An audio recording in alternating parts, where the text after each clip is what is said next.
दोस्तों आज मैं आपके लिए लेकर आया हूँ एक ऐसी फिल्म की कहानी जिसे देखकर आपका दिमाग सचमुच हिल जाएगा। जरा सोचिए, जब एक रहस्यमयी वायरस पूरी दुनिया को तबाह कर चुका हो और इंसान एक एक कर ज़ॉम्बी जैसे साइको में बदल गए हों, लेकिन इन्हीं लाशों के बीच अचानक कुछ लोग फिर से जिंदा हो जाते हैं। समस्या ये है कि उन्हें अपना नाम तक याद नहीं, ना अपना अतीत, ना ये कि वो यहाँ आए कैसे। अब उनके सामने सबसे बड़ा सवाल यही है, क्या ये लोग इस खौफनाक वायरस की अगली शिकार बनेंगे या फिर अपने ही पास्ट के छुपे सच को उजागर करेंगे। तो चलिए दोस्तों शुरू करते हैं इस डर और सस्पेंस से भरी कहानी को। फिल्म का नाम है ओपन ग्रेव। कहानी की शुरुआत होती है एक गहरे अंधेरे गड्ढे से, जिसमें चारों तरफ सिर्फ लाशें पड़ी हैं और इन्हीं लाशों के बीच अचानक एक आदमी को होश आता है। आदमी किसी तरह हिम्मत जुटाकर उस गड्ढे से निकलने की कोशिश करता है। मुश्किल से चढ़ते चढ़ते आखिरकार वह ऊपर पहुंच जाता है, लेकिन बाहर आकर भी उसकी हालत पहले से ज्यादा डरावनी हो जाती है। चारों तरफ सन्नाटा, पेड़ों के बीच अंधेरा और हर जगह अजीब सा खून और सड़ांत का माहौल। वह लड़खड़ाते हुए एक पुरानी हवेली तक पहुंचता है। दरवाजा खोलते ही उसे अंदर कुछ लोग दिखाई देते हैं, लेकिन हैरानी की बात ये थी कि उन सबकी हालत भी उसी की तरह थी। सबको याददाश्त खो चुकी थी, किसी को अपना नाम तक याद नहीं था। वो सब एक दूसरे पर शक कर रहे थे, मानो सबके बीच कोई बहुत बड़ा राज छुपा हो। धीरे धीरे उन्हें एहसास होने लगता है कि शायद ये कोई साधारण हादसा नहीं है। यहाँ पर किसी ने उनके साथ एक्सपेरिमेंट किया है और अब सवाल ये था कि वो सब कौन है, जिंदा क्यों है, और सबसे बड़ा राज, क्या इनमें से कोई खुद असली कातिल तो नहीं। इसी दौरान बाहर से अजीब अजीब आवाजें आने लगती हैं। कोई जानवर नहीं, बल्कि कुछ ऐसा जो इंसान होते हुए भी इंसान नहीं था। और तभी आवाज का पीछा करते हुए वे लोग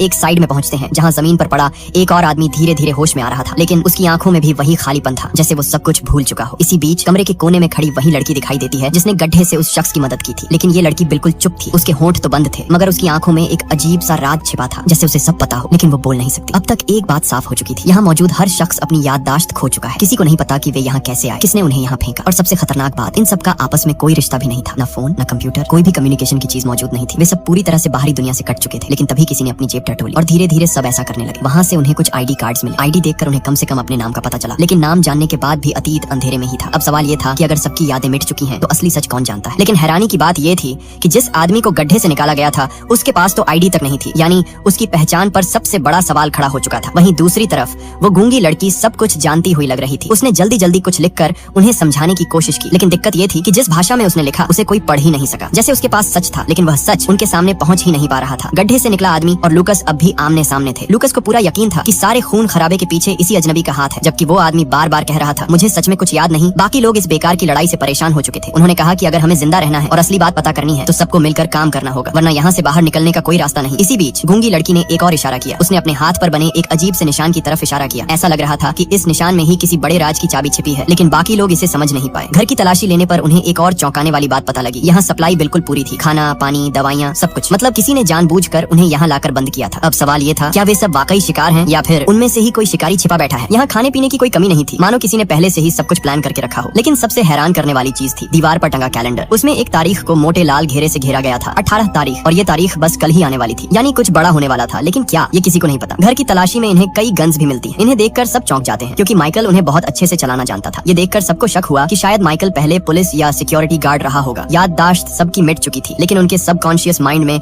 पुरानी स्किल्स अब भी जिंदा थी। इसी दौरान गड्ढे से निकले हुए उस आदमी को बार बार अजीब से विजन आने लगे। उसने खुद को देखा कि वो किसी लड़की को घसीट रहा है। उस लड़की की गर्दन पर सी हॉर्स का टैटू बना हुआ था। ये विजन उसे और भी डराने लगे। क्या वाकई उसने ही कोई खून किया है? जवाब खोजने के लिए ये लोग बाहर निकले, लेकिन बाहर का नजारा उनके रोंगटे खड़े कर देने वाला था। सैकड़ों डेड बॉडीज बाहर बंधी हुई थी। सबकी हालत इतनी खौफनाक थी कि उन्हें देखकर ही किसी का भी दिमाग सुन्न हो जाए। और अजीब बात ये थी कि ये घर बिल्कुल सुनसान जगह पर था। ऊपर आसमान में तारे साफ साफ चमक रहे थे, यानी वे शहर से बहुत दूर थे। ऐसी जगह जहाँ मदद के आने का कोई सवाल ही नहीं। चलते चलते ये लोग एक पुराने से कुटीर कैबिन तक पहुंचे। यहाँ का नजारा और भी चौंकाने वाला था। वो गूंगी लड़की किसी औरत को चुपचाप खाना खिला रही थी, लेकिन वो औरत कौन थी? वो यहाँ कैसे पहुंची? और गूंगी लड़की उसे क्यों छुपाकर खिला रही थी? शायद इस रहस्य की असली चाबी उसी के पास थी। जैसे ही वो लोग उस औरत को देखते हैं, वो पागलों की तरह चिल्लाने लगती है, तुम सबने मेरा इस्तेमाल किया है, तुम सब झूठे हो। उसकी बातों में इतनी घबराहट और गुस्सा था कि कोई समझ ही नहीं पाया कि वो सच कह रही है या पागल हो चुकी है। लेकिन उसकी चीखें पूरे माहौल को और भी डरावना बना रही थी। तभी जॉन ने झुंझलाकर उसके सिर पर वार कर दिया। औरत वहीं गिर पड़ी बेहोश। अब सबके होश तब और उड़ गए जब उन्होंने उस केबिन की दीवार पर नजर डाली। वहाँ एक छुपा हुआ कैमरा लगा था, यानी कोई इन पर हर पल नजर रख रहा था। अब ये साफ हो गया कि ये सब किसी बहुत बड़े खेल का हिस्सा है और ये खेल किसी और के कंट्रोल में है। फैसला किया गया, उन्हें उस कंट्रोल सेंटर को ढूंढना ही होगा, क्योंकि वही एक जगह थी जहाँ से इन रहस्यों के जवाब मिल सकते थे। लेकिन रात हो चुकी थी, इसलिए सब वापस घर लौटे और थोड़ी देर आराम किया। सुबह होते ही उन्होंने तय किया कि अब जंगल की ओर जाकर सुराग ढूंढे जाएंगे। साथ ही उन्होंने गूंगी लड़की और एक लड़के को घर पर छोड़ दिया, लेकिन वो लड़का जिद करने लगा, मुझे भी साथ ले चलो, मैं अच्छा शूटर हूँ, मैं मदद कर सकता हूँ। मगर उसकी बात किसी ने नहीं मानी। उसे घर पर ही रहने दिया गया। कुछ ही देर बाद घर के पास से अजीब सी आवाजें आई, मानो कोई दर्द में कराहते हुए मदद मांग रहा हो। लड़का चौकन्ना हो गया। उसने गूंगी लड़की को अंदर बंद किया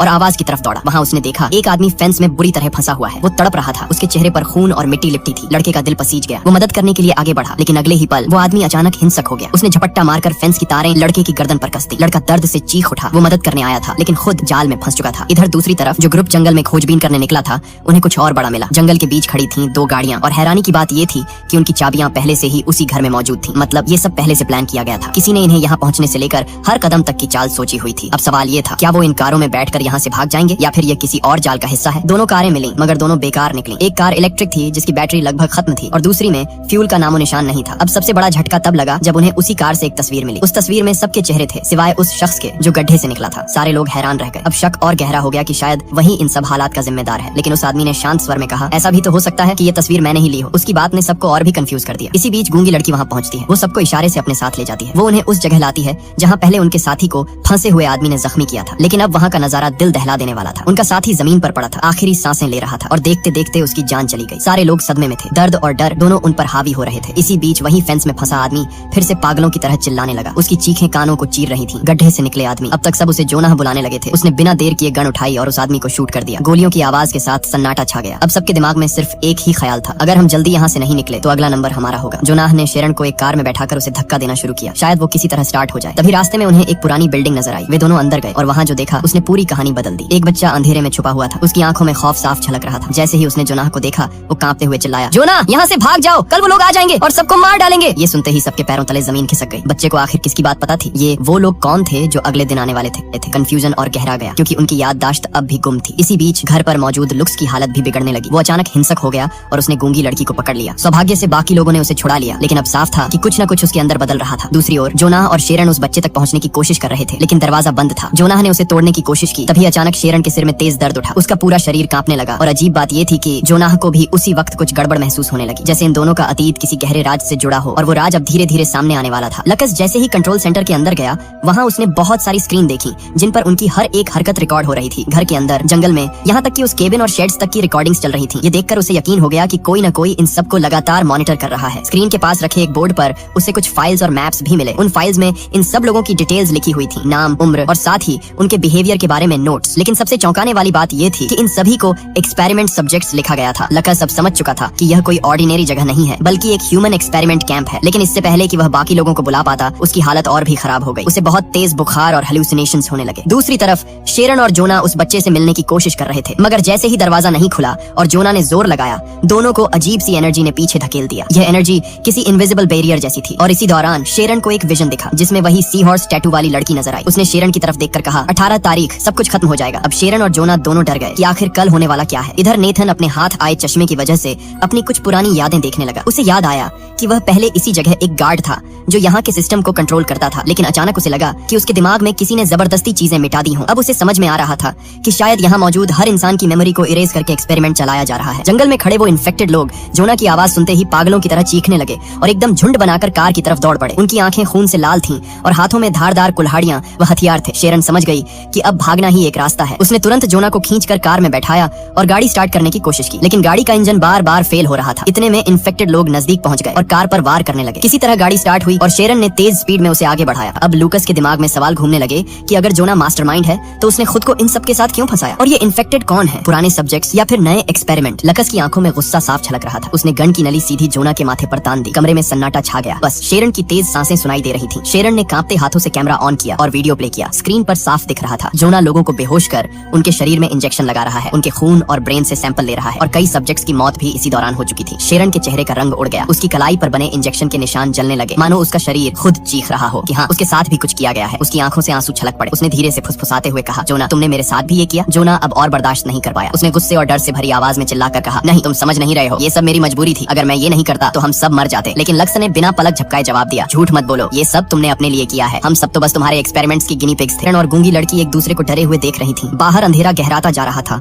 और वो तारीख 18वीं रात बस आने ही वाली थी। उधर गड्ढे में पड़ा जोना धीरे धीरे अपने पुराने फ्लैशबैक जोड़ने लगा। उसे याद आया कि वही असली मास्टरमाइंड था। उसने ये एक्सपेरिमेंट्स शुरू किए थे ताकि इंसानियत को बचाया जा सके, लेकिन कुछ गड़बड़ हो गई थी और सब कंट्रोल से बाहर निकल गया। गड्ढे में चारों तरफ सड़ी हुई लाशें और उस सी हॉर्स टैटू वाली लड़की की लाश को देखकर उसकी सांसें अटक गईं। तभी उसकी आंखों के सामने पूरा सच चमक उठा। वो लड़की उसकी ही टीम की साइंटिस्ट थी और उसने उसे ही इस एक्सपेरिमेंट का पहला शिकार बना दिया था। जोना चीख उठा, ये सब मेरी गलती है। लेकिन अब बहुत देर हो चुकी थी। घर के अंदर शेरन को धीरे धीरे खुद के भी इंजेक्शन के असर महसूस होने लगे। उसका शरीर कांप रहा था, धड़कनें अनियमित हो रही थीं और उसकी आंखों की पुतलियां काली पड़ने लगी थीं। गूंगी लड़की घबराकर उसे पकड़ने की कोशिश करती है, लेकिन शेरन खुद को दूर धकेल देती है। अचानक दरवाजा जोर से खुलता है। लुकस वापस लौट आया था, लेकिन अब पूरी तरह बदला हुआ। उसकी नसें उभरी हुई थीं, आंखें लाल खून जैसी चमक रही थीं। वो गुर्राता हुआ गूंगी लड़की की तरफ बढ़ता है, तभी पीछे से गोली की आवाज गूंजती है। जोना खड़ा था खून से लथपथ, लेकिन हाथ में गन लिए हुए। उसने चिल्लाकर कहा, यहाँ असली राक्षस मैं हूँ और मुझे ही इसे खत्म करना होगा। दरअसल जोना का असली मकसद इंसानों को ज़ॉम्बी वायरस से बचाना था। वो वैक्सीन उसके हाथों से गिरी आखिरी उम्मीद थी, लेकिन किसी ने उसके एक्सपेरिमेंट्स को मोड़कर उसे खून खराबे में बदल दिया। वैक्सीन को देखते ही उसके दिमाग में बिजली सी कौंधी, मैंने ये बनाया था इलाज के लिए, लेकिन इसे हथियार बना दिया गया। वो कांपते हाथों से वैक्सीन अपनी जेब में डाल लेता है। इसी बीच रात गहराती जा रही थी और घर के अंदर हालात और बिगड़ चुके थे। जोना जब गाड़ी में पड़े सामान की तलाश करता है तो उसे कुछ ऐसे सबूत मिलते हैं जो उसके होश उड़ा देते हैं। दरअसल शेरन उसकी गर्लफ्रेंड थी और नेथन उसका अपना भाई। इन दोनों के जिस्म पर जो इंजेक्शन के निशान थे वो इसीलिए थे क्योंकि जोना ने खुद इन्हें उस खतरनाक वायरस से बचाने के लिए वैक्सीन लगाई थी, लेकिन ये वैक्सीन अधूरी थी। इसका साइड इफेक्ट ये हुआ कि शेरन और नेथन दोनों अपनी याददाश्त खो बैठे। उन्हें ये तक याद नहीं रहा कि उनका असली रिश्ता क्या है और जोना कौन है। जोना ये सच जाकर दोनों को बताने ही वाला था कि तभी अचानक वहाँ लोकस आ जाता है। वो जोना पर हमला करता है और उसका गला दबाकर उसे खत्म करने की कोशिश करता है। जोना की सांसें रुकने लगी, लेकिन उसी वक्त उसने पास पड़ा एक भारी पत्थर उठाया और पूरी ताकत से लोकस के सिर पर दे मारा। पल भर में लोकस की जान चली गई। इसके बाद हमें फ्लैशबैक दिखाया जाता है। असल में ये पूरा ग्रुप यहाँ किसी छुट्टी पर नहीं बल्कि एक खतरनाक एक्सपेरिमेंट के लिए आया था। जोना अपने भाई नेथन की मदद से इस वायरस का इलाज ढूंढने की कोशिश कर रहा था, लेकिन गलती नेथन से हुई और जिस लड़की पर एक्सपेरिमेंट किया जा रहा था वो वहाँ से भाग निकली। वो लड़की बेहद खतरनाक बन चुकी थी और उसने पूरे ग्रुप को मारने की ठान ली थी, लेकिन तभी जोना ने सबकी जान बचाने के लिए उसी लड़की को मार डाला और यही लड़की बार बार फ्लैशबैक में जोना के सामने आती रहती थी। असल में जब वो उस लड़की की लाश को ओपन ग्रेव में डालने जा रहा था तभी पीछे से एक और संक्रमित इंसान ने उस पर हमला कर दिया और उसे उसी गड्ढे में धक्का दे दिया। वो जगह चारों तरफ से इन्फेक्टेड लोगों से घिरी हुई थी और वहाँ से जिंदा निकलना नामुमकिन था। यही वजह थी कि जोना ने आखिरी दांव खेला। उसने खुद को वही वैक्सीन इंजेक्ट कर दी ताकि वायरस से बच सके, लेकिन इस वैक्सीन का असर ये हुआ कि उसकी याददाश्त पूरी तरह से मिट गई और यही वजह थी कि फिल्म की शुरुआत में हमने उसे एकदम खोया हुआ बिना कुछ याद किए हुए देखा था। नेथन भागते भागते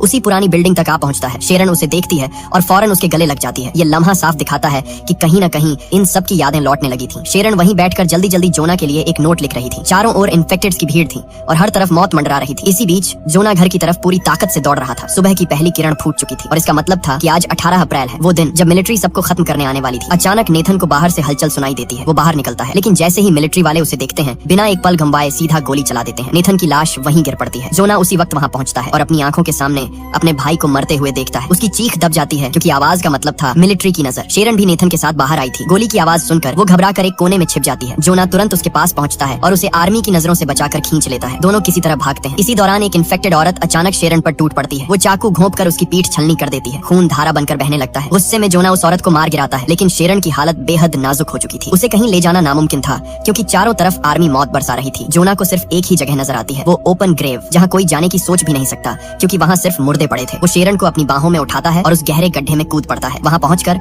वो एक खतरनाक फैसला लेता है। वो शेरन को बेहोशी का इंजेक्शन लगा देता है ताकि वो दर्द से मुक्त हो जाए और खुद भी वैक्सीन का डोज अपने शरीर में उतार लेता है। अंधेरे, सड़ांध और लाशों के बीच वो दोनों वहीं छिपे रहते हैं। ऊपर मिलिट्री गोलियों की बारिश कर रही है, लेकिन इस कब्र के अंदर सच और झूठ, उम्मीद और मौत सब एक साथ दफन हो चुके थे। शेरन बेहोश होने से ठीक पहले कांपते हाथों से जोना को एक छोटा सा नोट पकड़ाती है। उस नोट पर उसने अपने अतीत की सच्चाई और उनके रिश्ते की यादें लिखी थी ताकि चाहे कुछ भी हो वो एक दूसरे को कभी ना भूले। लेकिन किस्मत को तो कुछ और ही मंजूर था। दोनों जैसे ही बेहोश हुए मिलिट्री वाले वहाँ आ पहुंचे। उनके साथ ट्रकों में ढेर सारी लाशें फेंकी जा रही थी और उन्हीं में उस बच्चे की भी लाश थी। वही बच्चा जो बार बार जोना को 18 तारीख के खतरे के बारे में चेतावनी देता था। मिलिट्री ने किसी को नहीं बख्शा, सभी इन्फेक्टेड्स का बेरहमी से सफाया कर डाला और फिर जैसे आए थे वैसे ही ठंडे दिल से वहाँ से चले गए। कुछ देर की खामोशी के बाद जोना धीरे धीरे होश में आता है, लेकिन अब उसकी याददाश्त फिर से मिट चुकी थी। उसे न शेरन याद थी, न अपना सच, न ही वो नोट जो शेरन ने अपनी आखिरी सांसों में उसे थमाया था। वो नोट वहीं अंधेरे में कहीं खो चुका था और साथ ही खो गई थी उसकी पहचान की डोर। वहीं उस नोट में लिखा था कि वो गूंगी लड़की इस वायरस से इम्यून है, उसी के खून से वो वैक्सीन बनाई गई थी। लेकिन जोना ने जब वो कागज पढ़ा ही नहीं तो उसे ये सच्चाई कभी पता ही नहीं चल सकी। जोना अब अकेला था, मदद के लिए चीखता है, अंधेरे में हाथ पांव मारता है और तभी पहले की तरह वही गूंगी लड़की फिर से सामने आती है। रस्सी डालकर उसे उस मौत के गड्ढे से बाहर खींच लेती है। वो जोना को एक नए इलाके में लेकर जाती है जहाँ हजारों लाशों का ढेर पड़ा था और उनके बीच से एक नई कहानी, एक नई शुरुआत का इशारा मिल रहा था। और यही है इस फिल्म का आखिरी ट्विस्ट। जोना सब कुछ भूल चुका है, लेकिन कहानी खत्म नहीं हुई। ये तो बस अगली जंग की शुरुआत है।